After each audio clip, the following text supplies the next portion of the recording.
My audition process was a little unusual because I, at the time, was starring on a drama called Prey. And they had been auditioning Graces for much of the spring, and they hadn't found her yet. And I had just wrapped, and I got a call from my agent who said, I've got a script you have to read. And I said, I just wrapped, call me in 3 months, I need to sleep. And he said, this one's special, stay in bed, you have to read it. And it was delivered to me, and I read it in bed, and I thought, oh my gosh, this is special. And I met with Max and Dave, and they were great, but I was really tired. And I said, I just think I'm too tired. And then Jim Burrows wanted me to come to his house to read with Eric McCormack, who had already been cast. And so I did. And this was after Max and Dave showed up at my house with a liter of vodka and a lime and said, we want to answer every question you possibly can have because we really want you. And for 3 hours, we talked about the trajectory of the show. I asked about, the portrayal of gay characters, how it was going to be different from in the past, how they saw the relationships with the straight women. It seemed like such an amazing opportunity, but it also felt very provocative and dangerous.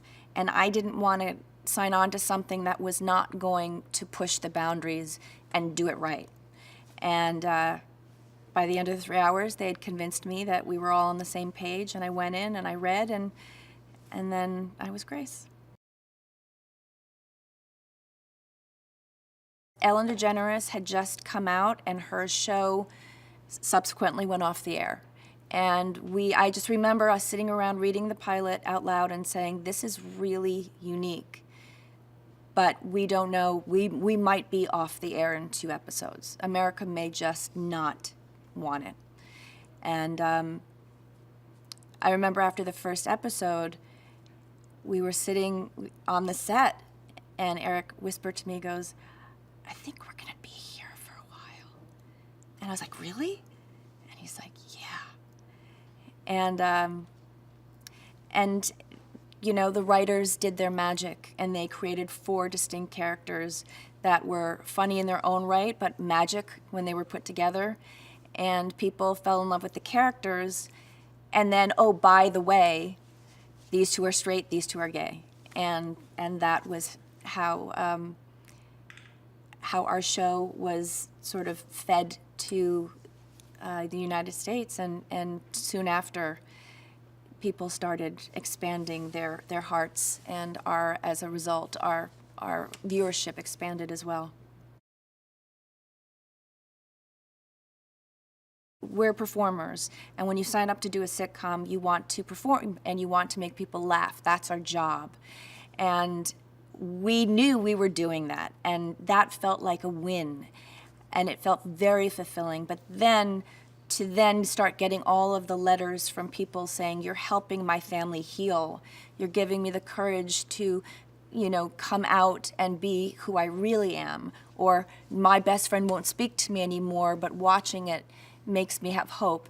Those kind of letters all of a sudden made us realize that the show had a social impact that none of us even predicted, and more importantly, it wasn't the goal.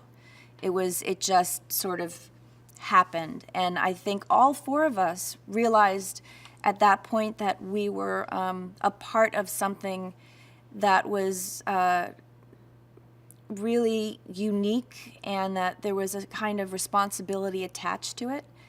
And I think as a result, we all in different ways became more politically active and more vocal when it came to social justice and equality.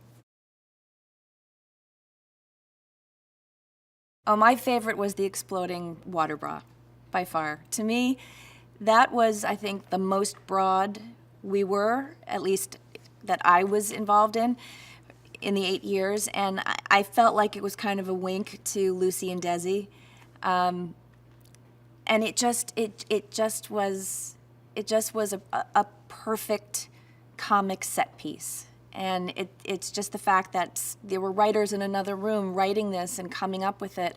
I still am completely in awe of writers who have that kind of imagination. On shoot night, it's freezing here, and the tube that was supposed to expel the water through my bra broke, and all the water was going back onto me, and so I was completely sopping wet for hours, and I got a very bad case of bronchitis, like almost in the hospital, like out of work, 2 weeks in bed. It was worth it.